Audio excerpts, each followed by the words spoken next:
నా పేరు లావణ్య. మాది నాగులమల్లెల గ్రామం, కొత్తపల్లి మండల్. నేను బండి సంజయ్ అన్న గారికి ఓటేయాలనుకుంటున్నాను. ఎందుకంటే మా నాగులమల్లెల గ్రామాన్ని ఎంతో తీర్చిదిద్దిన బండి సంజయ్ అన్నకి కృతజ్ఞతలు. ఎందుకంటే మా ఊళ్ళో శ్రీ లక్ష్మీ నరసింహ స్వామి గుట్ట పైన హైమస్ లైట్లు పెట్టడం కానీ, వైకుంఠ ధామము కానీ, ప్రతి సీసీ రోడ్లు కానీ ఎన్నో మెరుగైన పనులు బండి సంజయ్ ద్వారా మేము అందుకున్నాం. కాబట్టి ఈసారి బండి సంజయ్ అన్ననే ఎంపీగా గెలుచుకోవాలని మేము అనుకుంటున్నాము. నరేంద్ర మోడీ గారు మా గ్యాస్ ఉచితంగా ఇవ్వడం ద్వారా ఎంతో మంది మహిళల ఆరోగ్యాలు కూడా మెరుగుపరచడం జరిగింది.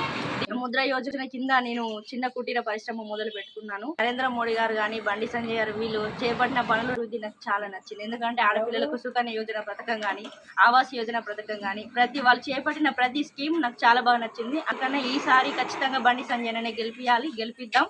బండి సంజయ్ గారికి ఆయన చేసిన మంచి పనుల గురించి చేద్దాం అనుకుంటున్నాం.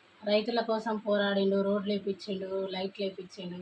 నరేంద్ర మోడీ గారు స్వచ్ఛ భారత్ కింద బాత్రూమ్ కట్టించిండు, ఇప్పుడు గ్యాస్ ఇస్తాడు, ఉచితంగా బియ్యం ఇస్తాడు. అందుకోసమని మేము తనకే ఇద్దాం అనుకుంటున్నాం. దేశాన్ని ముందుకు తీసుకుపోతుండు నరేంద్ర మోడీ గారు.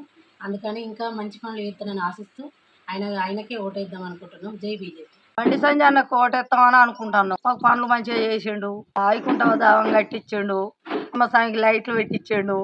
ఎవరన్నా పాదే సాదే చనిపోయినా చేసినా వచ్చి ఓదార్చి కలిసి వెళ్ళిపోతాడు. మేము అభిమానంతో బీజేపీకే ఓటేస్తామని అనుకుంటున్నాం. 100 రోజుల ఉపాధి కార్యట నాకున్నది. పనికి పోతున్నాం, వెనక ముందు అయినా పైసలు పడుతున్నాయి. సంజయ్ అన్నకు ఓటేయాలనుకుంటున్నాం. నా పేరు నర్సవ.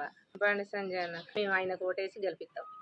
మోడీ పైసలు పడుతున్నాయి, అందరికి బియ్యం ఇస్తాడు. అందుకే బండి సంజయ్ అన్న కేసు గెలిపిస్తాం. మాకు ఆయన గెలిచినాక అన్ని పనులు చేయమని కూడా మేము అడుగుతాం, ఆయన చేస్తాడు. బండి సంజయ్ ఆయన పనులు చేసిండు, మోడీ పనులు మంచి పనులు చేస్తుండ్రు కాబట్టి ఆయనకే వేద్దాం అనుకుంటాం. మోడీ ఏంది ఇప్పుడు మంచిగా అయోధ్య రాములయ్య గుడి కట్టించిండు, పనులు కూడా మంచిగా చేసిండు. ఇప్పుడు మొన్న కూడా 3000 చేస్తా అని అన్నాడు బండి సంజయ్ కానీ, 3100 చేస్తా అన్నాడు కానీ ఆయన గెలవలేదు. వాస్తవంగా చెప్పాలంటే ఆయననే గెలిపియాలి, గెలిపితేనే రైతు బతకగలుగుతాడు. రైతుకు మంచిగా ఉన్నది కాబట్టి మోడీ నుంచి బండి సంజయ్ నుంచి మంచిగా ఉన్నది కాబట్టి రైతు బతకగలుగుతారు. వాళ్ళ బండి సంజయ్ మా ఓటు. మా బండి సంజయ్ అన్న మాకు రోజుకుంటాడు, సేమ్ అన్నదమ్ములకి మంచిగా ఉంటాము. బండి సంజయ్ అన్నకే మేము ఓటు వేస్తాం. మళ్ళీ నెక్స్ట్ సారి మూడోసారి మోడీ రావాలని మేము కోరుకుంటున్నాం. మాకు కంపల్సరీ ప్రధానమంత్రి మోడీ ఉంటేనే బాగుంటుంది. బండి సంజయ్ అన్న కంపల్సరీ ఈసారి విన్ అవుతారు. పోయినసారి 2 లక్షల ఓట్ల మెజారిటీ, ఈసారి అదే మెజారిటీ కన్నా ఎక్కువ మెజారిటీ వస్తుందని మేము కోరుకుంటాం. మంచిగా చేసిండు, రోడ్లు చేసిండు, మోరీలు అవన్నీ సంజయ్ అన్న ఇచ్చిన పండే. ఈ పోల్స్ కూడా లైట్లు కూడా సంజయ్ అన్న ఇచ్చిండే.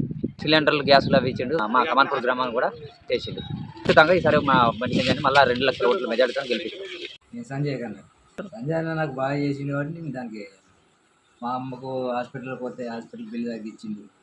మాకు రోడ్లు వచ్చినాక రోడ్లు వేపిస్తాడు, ఉపాధి పని ఇస్తాడు. మళ్ళీ ఇంకా మరుగుదొడ్లు అక్కడ సెంటర్లో నరేంద్ర మోడీ ఉండాలి, ఇక్కడేమో సంజయ్ అన్న.